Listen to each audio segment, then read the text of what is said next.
U ovom tutorialu nacrtat ćemo stepenište ovdje unutar objekta i povezat ćemo ga sa ovom tavanicom gore. Da bi nacrtali stepenište, prvo treba da odemo na osnovu koja se nalazi iznad tog stepeništa, to jest tamo gdje će stepenište da vodi, to jest gornju osnovu.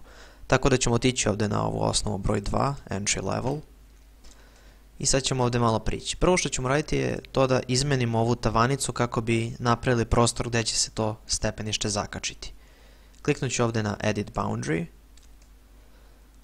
uzet ću ovu alatku za liniju, izvući ću sad ovdje nekih 180, zatim 120 što će biti i širina stepeništa i povezat ću ovdje.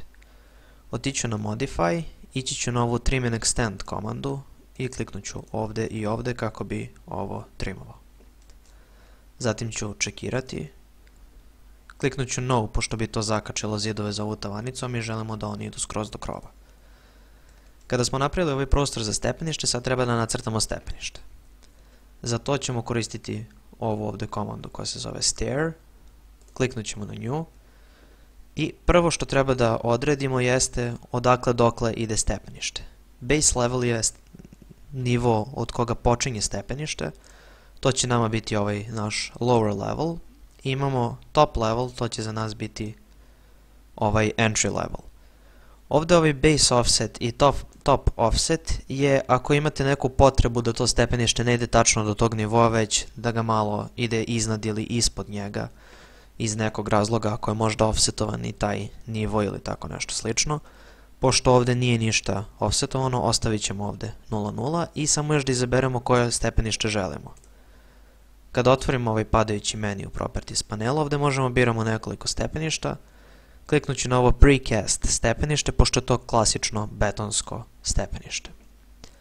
Zatim ću otići ovdje i pogledati ovo Run, to znači stepenišni krak. Izabrat ću ga i sad treba samo da iscrtamo krak kao jednu liniju. Ali samo još nešto pre toga, ovdje ćemo kucati kao Actual Run Width, to znači širina stepenišnog kraka. Kucat ćemo 120, pošto smo ovdje već ostavili prostor od 120.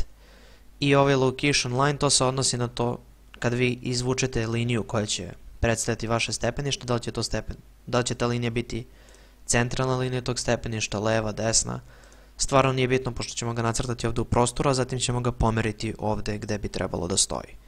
Tako da ću izabrati prvu tačku i ovako ću izvući sad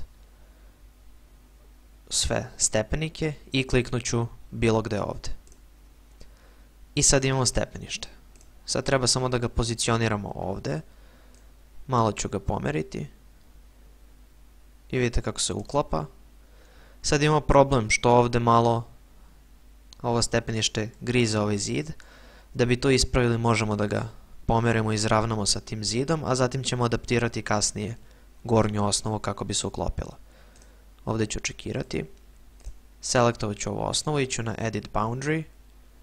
Pomerit ću ovo do ove ivice stepeništa. Zatim ću ovu liniju povući do ovdje. Izabrat ću alatku za liniju, izvući ću još jednu liniju do ovdje. Zatim ću ići na Modify, ovo ću povući do ovdje i spojiti. Sad ću ovo čekirati kako bi završio, ponovo kliknut ću No pošto želimo da ide do kraja stepenište. Sad ako odemo u 3D,